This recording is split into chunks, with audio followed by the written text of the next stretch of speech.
North cap بنا ہوا ہے، اس میں چھوٹا سا شہر ہے، وہاں گیا تو وہاں بھی مجھے صومالین ملے اللہ کے فضل سے، ان کا ہم 15 کے قریب مسلمان یہاں موجود ہیں، اور نمازیں زندہ ہیں، ذکر زندہ ہے، تلاوت زندہ ہے۔ تو یہ کھمبوں کی طرح اللہ نے آپ کو پوری دنیا میں گاڑ دیا ہے، پیچھے تبلیغ کا کام وائرنگ کرتا جا رہا ہے، اور یہ وائرنگ ہو رہی ہے، وائرنگ ہو رہی۔ جس دن یہ وائرنگ مکمل ہوگی، اللہ کا بٹن دبانا اور ہدایت کا آنا کوئی بڑا کام نہیں ہے۔ کوئی ہم سے کہے کہ ہدایت لاؤ تو یہ تو نبی نہیں لا سکتے، طارق جمیل کیا لائے گا؟ ہم سے کہے کہ ہدایت لاؤ تو یہ تو نبی نہیں لا سکتے۔ استاد کی بات کر رہے ہیں، وہ استاذ بھی ان سے بڑا گستاخیوں کا مرتکب ہے، لیکن وہ استاذ بھی دو ٹوک اس کے اب سارے کلپ مسلسل آ رہے ہیں جو اس نے پتہ نہیں کہاں کا تقریریں کی ہوئی ہیں، اب تو ساری دنیا کے سامنے آ رہے ہیں۔ وہ خود کہتا ہے کہ نبی ہدایت نہیں دے سکتا، خود قرآن مجید نے کہا اِنَّکَ لَا تَهْدِی إِلَىٰ صِرَاطٍ مُسْتَقِیمٍ۔ وہ استاذ یہ کہہ رہا ہے کہ نبی بھی ہدایت نہیں دے سکتا، دو ٹوک طریقے سے استغفر اللہ۔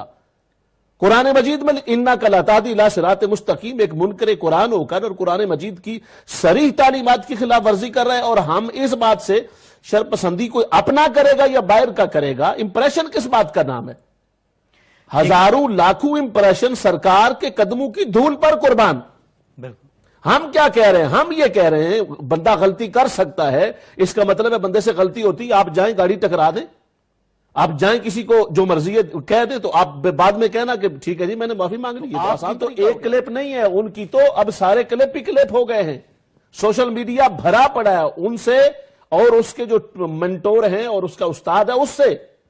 جتنی بھی انہوں نے گستاخیاں کی ہیں، انحراف قرآن پاک کیا ہے، انکار قرآن پاک کیا ہے، تصریحات کا انکار کیا ہے، سرکار کی گستاخیاں کی ہیں، وہ درجنوں کی شکل میں اس وقت سوشل میڈیا پر ہمیں اس طرح کے بندوں کا ذکر کرنے کی ضرورت ہی نہیں ہے، کیونکہ اس کے جتنے کلپس ہیں وہ آپ خود پڑھ کے دیکھیں، اس کو سن کے دیکھیں۔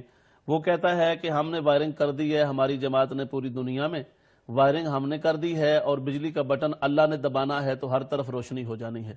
اور آگے کہتا ہے کہ ہدایت تو اللہ کا نبی نہیں دے سکتا، میں کہہ دوں گا۔ یعنی استغفر اللہ، اس ساری بات کرنے کے باوجود اللہ معاف کرے، میرا اگر موازنہ کرنا ہے تو مہربانی فرمائیں کسی ایسے بندے سے کریں جو کم سے کم میرے لیے بھی اعزاز کی بات ہو۔ ایک ایسا بندہ جس کا کام ہی اور کوئی نہیں ہے کہ بات کر کے آخر پر آ کر کبھی امام حسین کو معاذ اللہ پاگل کہتا ہے، استغفر اللہ، کبھی کسی کو کچھ کہتا ہے، کبھی سرکار کی بارگاہ میں کہتا ہے کہ ان کے چھوٹے بڑے اگلے پچھلے سارے گناہ معاف ہو گئے۔ سرکار کا یہ انداز تھا بات کرنے کا۔ پھر کبھی وہ سرکار پر کہتا ہے کہ اے اللہ تعالیٰ تو نیچے آ جا، میں تیرے پاؤں پکڑ رہا ہوں۔ یعنی وہ رب ذوالجلال کی بارگاہ، یہ قرآن و سنت کی تعلیمات ہیں۔ اور پھر وہ رٹے رٹائے چار ہی لفظ ہیں، وہ یاروں میں رویا، غیروں میں رویا، مزاروں میں رویا، پرچاروں میں رویا، یہ تقریر ہوتی ہے۔ سرکار پاک اس طرح تقریر کرتے تھے۔ سرکار پاک کی تقریر کا انداز تو مکمل طور پہ انتہائی فصیحانہ بلیغانہ اور ان لوگوں تک بھی پہنچتا تھا اور سمجھ ان کو آتی تھی۔ تو ہم تو الحمدللہ انہی کی، اور وہ جس طرح دیوانوں کی طرح ہاتھ مارتا ہے، سرکار پاک صلی اللہ علیہ وسلم کے انداز میں، گفتگو میں وہ ایک جذبہ بھی موجود ہوتا تھا۔ اور صحابہ پاک بیان کرتے ہیں کہ جب سرکار تقریر فرمایا کرتے تھے تو آپ کے بغل مبارک کی سفیدی نظر آتی تھی، اور آپ کے شمل مبارک ہے، اس کا استاذ کہتا ہے جس کو کہتے ہیں جی اس نے بڑا کیا اور وہ اس کی تقریریں بڑی ہیں۔ کیا اس کی تقریریں؟ 10 تقریریں اس نے رٹا لگایا ہوا ہے، اور ان 10 تقریروں کے اسی لفظوں کو ہیر پھیر کر کے ادھر ادھر کر کے، جس میں وہ دیکھتا بھی نہیں ہے، اس میں کوئی مطالعہ کوئی وہ چیز شامل نہیں ہوتی، اس کی رٹی رٹائی تقریر ہوتی ہے، چند آیتیں چند حدیثیں اس نے رٹا لگایا عبارتوں کا، اور اسی پر وہ سارا کچھ کرتا ہے، اور اسی کے اندر گستاخیاں اپنی شامل کرتا ہے، ساتھ ساتھ کرتا چلا جاتا ہے۔ کہتا ہے کچھ نہیں ہوا، نبی ہدایت نہیں دے سکتا۔ سیدنا ابو ہریرہ رضی اللہ تعالیٰ عنہ نے اپنی والدہ ماجدہ کے بارے میں کہا تو سرکار نے کیا فرمایا کہ ٹھیک ہے دعا کرتے ہیں۔ فرمایا جاؤ ابو ہریرہ پہ دیکھتے ہیں کہ تیرے گھر پہنچنے سے پہلے تو پہلے پہنچتا ہے یا میرے دعا کے نتیجے میں جو میں نے تیرے لیے کر دی ہے، امر کر دی۔ سل ربیہ، ربیہ مانگ، کیا مانگتا ہے؟ سرکار حضرت ابوبکر صدیق رضی اللہ تعالیٰ عنہ سے فرمایا سل یا ابا بکر، ابو بکر مانگو، کیا مانگتے ہو؟ کیا نہیں ملتا سرکار پاک کے در سے؟ تو آقا صلی اللہ علیہ وسلم جو اتنا بڑا خزانہ ہے رب ذوالجلال کی رحمتوں کا، برکتوں کا، نعمتوں کا اور سعادتوں کا، ان کو آپ کہہ رہے ہیں کہ وہ کچھ کر ہی نہیں سکتے، وہ بھی ہدایت نہیں دے سکتے۔ استغفر اللہ، قرآن کہہ رہا ہے اِنَّکَ لَا تَهْدِی إِلَىٰ صِرَاطٍ مُسْتَقِیمٍ۔ تو آپ نے قرآن مجید کو پڑھا نہیں ہے۔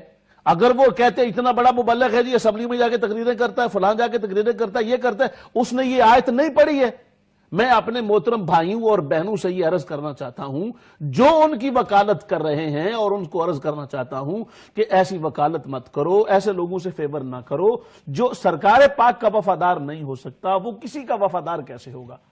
اور بات صرف اتنی ہے، اس نے کیا یہ آیت نہیں پڑھی ہوئی تھی اِنَّكَ لَتَهْدِي إِلَىٰ صِرَاطٍ مُسْتَقِيمٍ، اے میرے محبوب صلی اللہ علیہ وسلم سیدھے راستے کی ہدایت دیتے ہی آپ ہیں۔ اِنَّا تاکید ہے، کاف تاکید ہے، لتادی لام تاکید ہے، اتنی تاکیدات کے ساتھ فرمایا محبوب آپ ہی ہدایت عطا فرماتے۔ تو قرآن مجید کا اگر وہ اتنا بڑا مبلغ ہے اور وہ کہتا ہے کہ میں نے اتنے لوگوں کو یہ کر دیا ہے اور میرا اتنا بڑا کام ہے اور وائرنگ میں نے کر دی، اللہ بٹن دبائے گا استغفر اللہ، اس طرح کی باتیں اللہ پاک کی بارگاہ میں کرتا ہے، یعنی اس کا مطلب یہ ہوا کہ استغفر اللہ تو وائرنگ کرتا ہے، اللہ پاک کی تیری وائرنگ کا محتاج ہے؟ کیسی باتیں کر رہا ہے تو؟ بٹن اللہ دبائے گا؟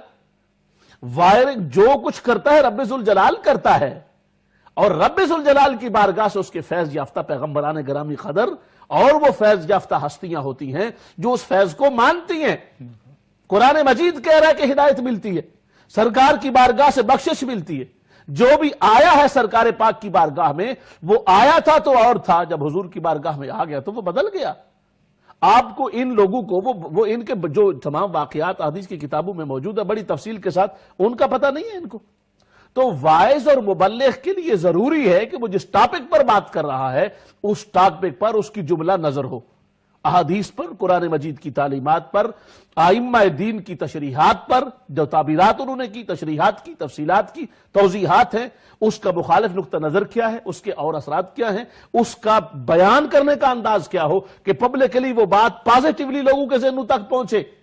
وہ کرسی پر بیٹھ کر یوں اپنے آپ کو سنگروں کی طرح انداز اختیار کرنا مبلغ کا کام نہیں ہوتا۔ وہ اگر جذبات میں بھی بات کرتا ہے تو اس جذبات کا مقصد بھی لوگوں کو ایک چیز فیڈ کرنا ہوتی ہے۔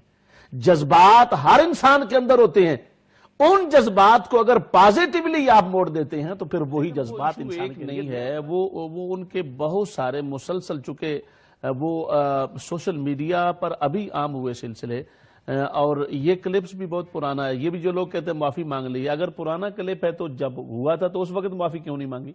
اس کا مطلب ہے کہ اگر ان کی گرفت نہ کی جاتی تو وہ اسی طرح لگے رہتے اور انہوں نے اس طرح کی باتیں کرتے رہنا تھا۔ اور اپنی جب بات کرتے ہیں اپنی جماعت کی، کہتے ہیں جی وہ جماعت کی بات آپ کیوں کرتے ہیں؟ وہ کوئی بھی جماعت ہو تو ہم اس کو یہی کہیں گے کہ تم غلط کر رہے ہو۔